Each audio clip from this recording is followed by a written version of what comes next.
Hey everyone, welcome back to Apply EBP's channel. Today we're discussing a question many clinicians have asked at some point. Why don't my students' goals reflect the progress I clearly see?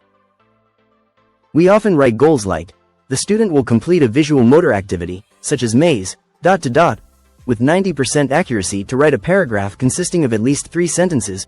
The student will demonstrate improved strength and balance to be able to play with peers on the playground. The student will correctly produce the R sound in the initial, medial, and final positions of words with 90% accuracy during structured speech tasks to improve classroom communication.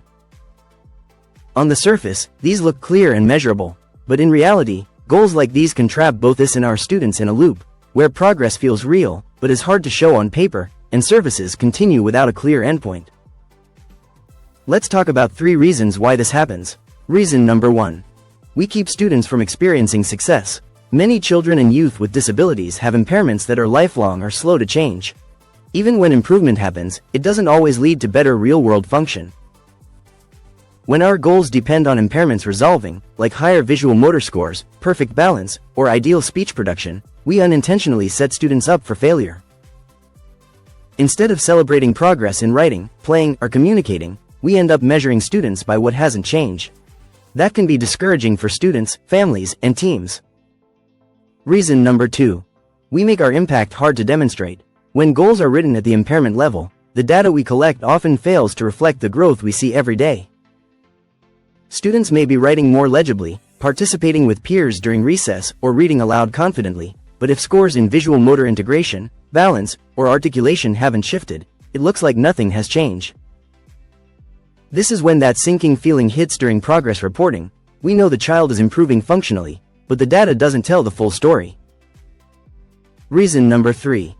We end up explaining contradictions instead of celebrating progress. When function improves but test scores don't, we're suddenly stuck explaining the conflicting results. Others may start to question progress or assume the child still needs therapy. That confidence we had walking into the meeting starts to waver.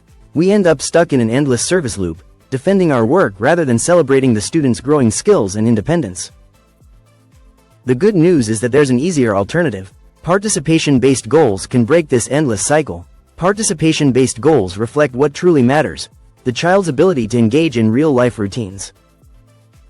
They focus on observable, meaningful outcomes that teachers, parents, and team members can see, and they remain achievable even when impairments at the body function and structure level are still present.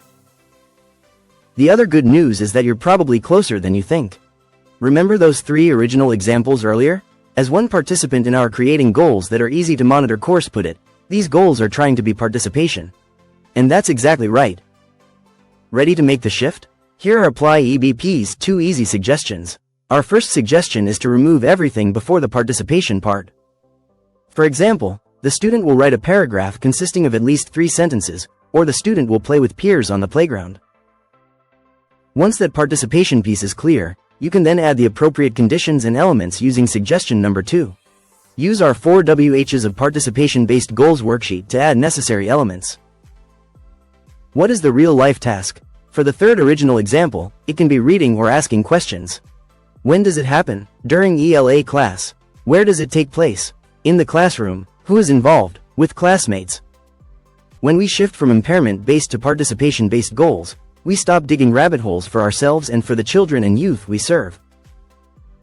We help students and families experience success, we make our impact visible, and we bring clarity and confidence back into our reporting and recommendations.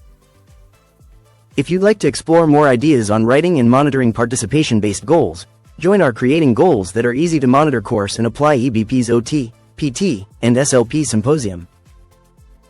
If this was helpful, please like, share, and subscribe for more evidence-based content.